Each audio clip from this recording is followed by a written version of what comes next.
Hello and welcome to the second of our Facebook and YouTube lives for clearing this afternoon around our creative industries courses. And we're joined by colleagues from the School of Culture and Communications. We've got Mary Ferguson, tutor in broadcast and digital media. We've got Paul Rowinski, who is a senior lecturer in journalism. We've got Marta down there, hopefully who can hear us. Who's principal lecturer in mass communications, and Keith Jebb, who is our senior lecturer in creative writing. Everyone, thanks for taking the time out to join us. We're going to encourage anyone who's watching live now to pop their questions in the comment box on Facebook or on YouTube. So if you've got any questions, pop them in and we'll get through them during the live. If you're watching after the live broadcast, we will answer all of your questions throughout the afternoon. So first of all, we'll kick off with a little bit about each of your courses. So Mary, can you tell us a little bit about your course? Well, we're sort of a broad umbrella. I teach on the BA Honours Journalism, and we have still BA Honours Broadcast Journalism, which is ending soon, with the view to having a new course possibly next year. And I teach an awful lot of the practical skills, such as video editing, camera, shooting, news production skills, alongside my colleagues who teach the editorial and all the other, the more academic side of things. So I'm the practical person, hands-on, and my colleagues are very much the erudite, clever people who teach all the theory and the clever stuff. Is that Paul that you're talking about? Paul, have you and Keith. I say they're all doctors except me. They're all very clever. And Paul, have you got anything to add there on journalism? Yeah, forget about the doctor title. It's not relevant at this stage in terms of who I'm sure talking to.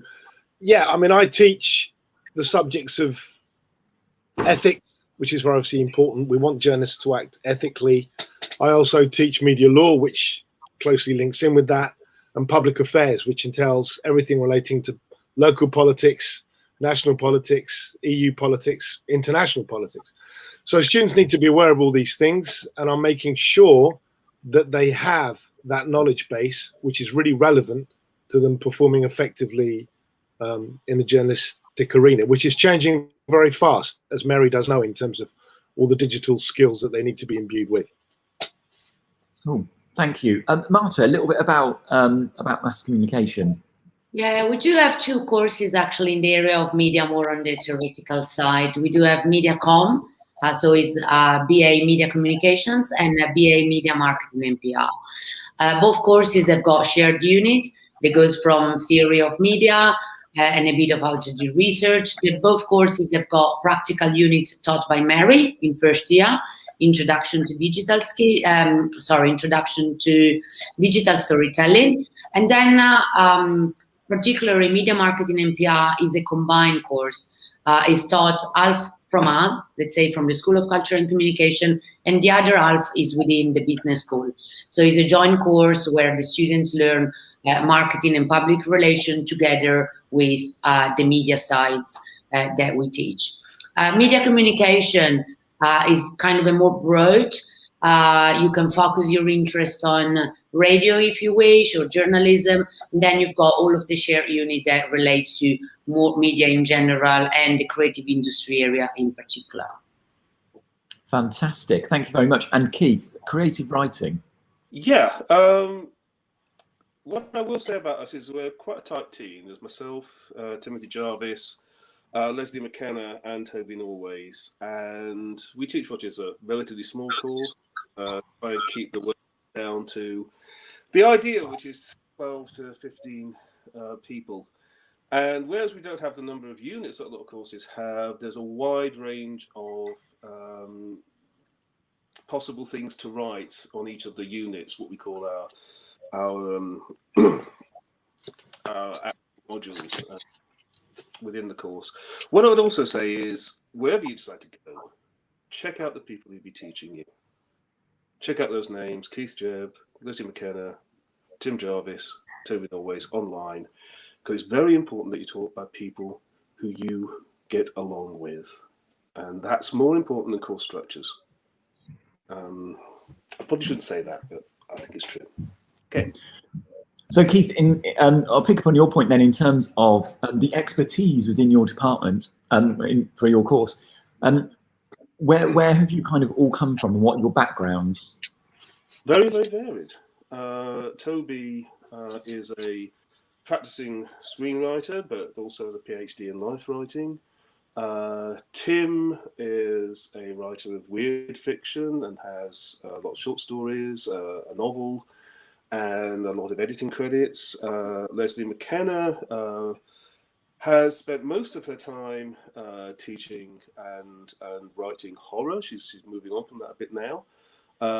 She also did the course many, many years ago in around 2000. And I'm what's called a linguistically innovative poet with publication here, there, and everywhere, and pretty much everybody in that small niche of poetry knows something about me. So yeah, we've been around.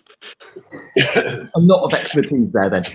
And maybe one for Mary and Paul with journalism. We always get asked questions about our links to industry. How do we link our students to industry and professionals within the field? Well, so I may as well go first. I'm a BBC bee, born and bred. I started my career at the BBC when I was 22, actually. Learned how to be a news picture editor, and I worked with all the top correspondents, and I worked my way up in news to head of operations to launch the new BBC Persian channel, just after we launched BBC Arabic. And I find myself in education, so I've got good industry links. And we talk to the BBC where we work on things like the 50-50 project. We've got an 80-20 project where we look at increasing diversity. And the BB are quite good at looking towards us for a possible recruitment ground in the future, if all goes well. And we have good links to Channel 5 as well, where we get our journalism students going 5 days placement a year, which is guaranteed pretty much now. And they learn how to be professional journalists in the newsroom. So they get a lot of hands-on industry experience, and they make good networking. They get to know people, and we've had very good success rates from students on their work placements and have found employment as a result. Yeah, my background is as a newspaper journalist, political correspondent, and then foreign correspondent. So I've got good links with a lot of people that are actually quite senior now in the industry in newspapers and obviously their online versions, et cetera, So there's a whole kind of group of people there that are in a position to assist students, to advise students, to discuss with students how the industry is changing, because obviously they're responding to those changes. And that's kind of where I come in terms of industry links. Obviously, a fair number of them have kind of got a similar background to me, but obviously I've made a point of making sure that there are others that have come from wider fields. We've also got a lot of alumni who've gone on to great things. I mean, amongst our recent number, we've got a health editor of a national newspaper. We've got a foreign editor for Sky and Reuters. So yeah, that's also useful because students can actually see where a couple of years down the track they could be in their shoes. So that should incentivize and help students in seeing where they could end up in a couple of years' time. Paul, you're ahead of me. That was one of the questions that we've got come in, was around where are our graduates? So that's perfect. I saw it coming. Sorry? I saw it coming. Good. And what about the kind of facilities, Marta? I don't know if you want to take this one. The kind of facilities that you are teaching in at our Luton campus. It actually was exactly what I would like to add to the conversation. Unfortunately, we're not on campus at the moment, but we will be pretty soon. Facilities are a key point for some of our courses, obviously, especially the one who needs technical spaces. Mary runs excellently well the newsroom, where we have a professional newsroom for all of the elements of broadcast journalism. At the same time, we do have a TV studio for all of the courses that are linked with television. We do have Radio Lab, that is a radio station. It's got an Ofcom license to broadcast in the area locally, and our students are more than encouraged to participate and to work as Radio Lab manager or contributors to the station itself. So those are the main spaces that we've got. if anyone can add anything, just please do. But it's very important that for those, oh, sorry, forgot to say the radio suite as well, where students on radio and audio degree works the most of their time in making radio program. And then Mary, maybe you can spend a few words on all of the mobile kits that we use, because nowadays, as has been said already, journalism is a continuous changing industry. So as much as important the broadcast studio as traditionally was, is very important also to keep up with the new technologies and mobile technologies that help the profession to develop. Yes, we invested quite well in mobile phones and digital technologies, and we use apps, and we encourage students to use their own smartphones if they wish, because some of those phones have got excellent cameras. And we've just bought a new camera called a Ryko Theta, where we're going to be experimenting with 360 journalism, looking at immersive storytelling. So all these sort of buzzwords that come up that we want to encourage students to come up with their own ideas, because half the time they know more their digital stuff before we do, because they're always on the phone. So I encourage students to use their phones as much as possible. And in our second year, digital production skills, we focus very much on social media storytelling and online platforms and writing differently for radio, TV, and online. But ultimately, it's one of the most fun courses actually is the digital one, because we can have a bit of fun and experimenting. And students just knock yourself out, come up with the ideas. But we encourage them not just to work in little silos of their own year. We encourage them on news days to all work together, like year 1, year 2, and year 3 will all work to contribute to news days, where they will do a final program at the end, whether it's television or radio, with the lovely Terry Lee, who's not here, who, as Marta said, the Radio Lab, he's the station manager for Radio Lab, but also senior tutor in radio and audio. So we're very lucky to have him, and we've got an excellent team here of teachers. I'm going to jump in and let prospective students know that a former student produced a radio documentary that won a silver award in the National Student Radio Awards, all about human trafficking, and I was very proud of her achievements. I was a supervisor for that final project. So, yeah, we're producing some good stuff, and we're producing some award winners in the last couple of years. So, prospective students, you heard it here first.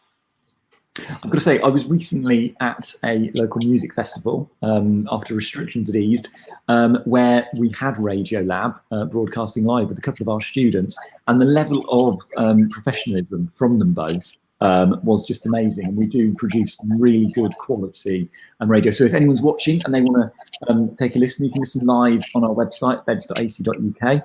And if anybody who's watching is interested in any of the courses that are being talked about, we've got a full list on the website as well. So do take a look. Keith, a question that's come in about being published. Do you support students in getting their work published during their time? And we have some industry people coming in. Kat McKenna, who's Leslie's daughter, is a publicist in publishing. We get her in to do talks. People like, Adam, I forget his name now, massively well-published, self-published writer, who's also honorary PhD at the university, comes in and talks about self-publishing, for instance, which is, a big growth area, but a very difficult thing to do and to get into. And yes, we've had people do internships in publishers, in publishing houses as well. We do what we can as a small course. The thing is that people do not walk out of creative writing BA courses straight into getting their novel published. It takes years. And we do tell people that it does take years. Our most successful novelist, Ed Cox, now on, I think, 5 novels now, including a trilogy. It took him 10 years to get that first sign up for his the first part of his trilogy, actually. It is hard work. Don't pretend it isn't. Nobody walks out of BA into being a published novelist. You can do it in poetry, and we've had people do it in poetry. Not in novels. So, you do have to have that caveat. You've got to come on to a creative writing course because you're writing, not just because you want to get published. because that doesn't work. And it doesn't work for any course, no matter what they say on the brochure.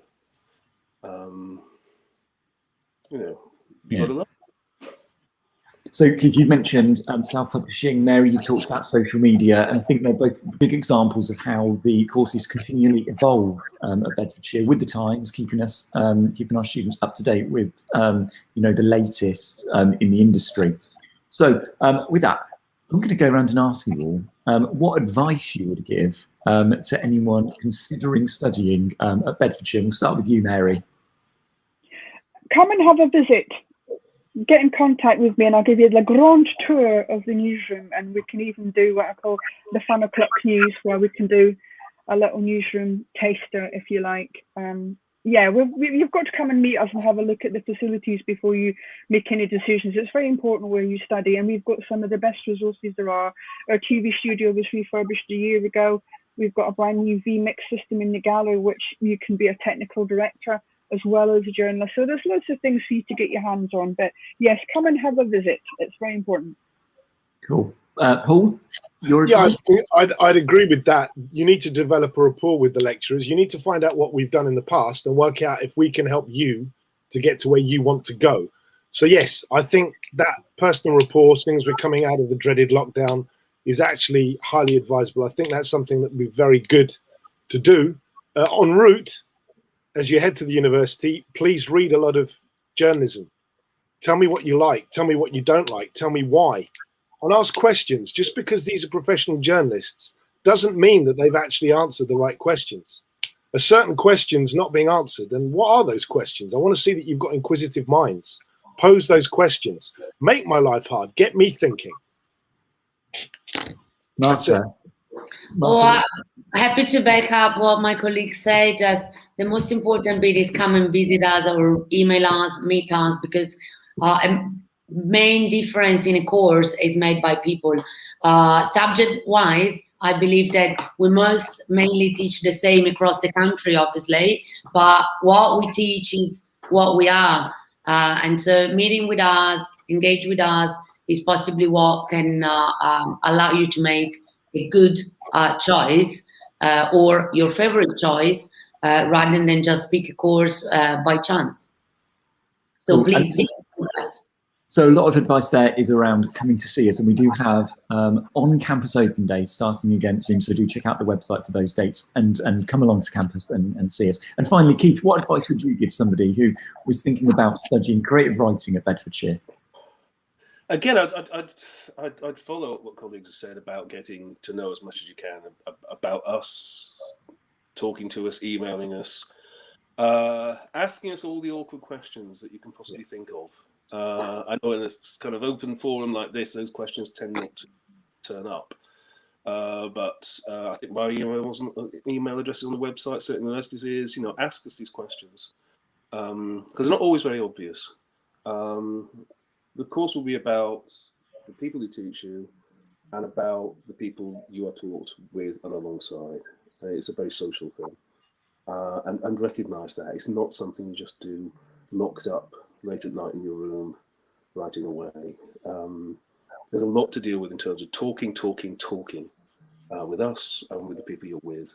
And think about that it's 3 years, and this will come for all the courses, 3 years working with people who really want to do what you want to do.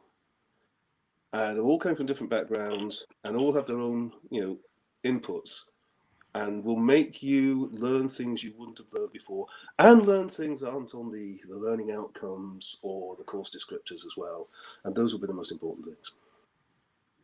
Fantastic. Thank you all very much. Thank you, Mary, Paul, Marta, and Keith. Thank you for your time today. If we've got any more questions coming in, we will answer your questions throughout the afternoon. Thank you very much, everyone. Cheers. See ya. Bye.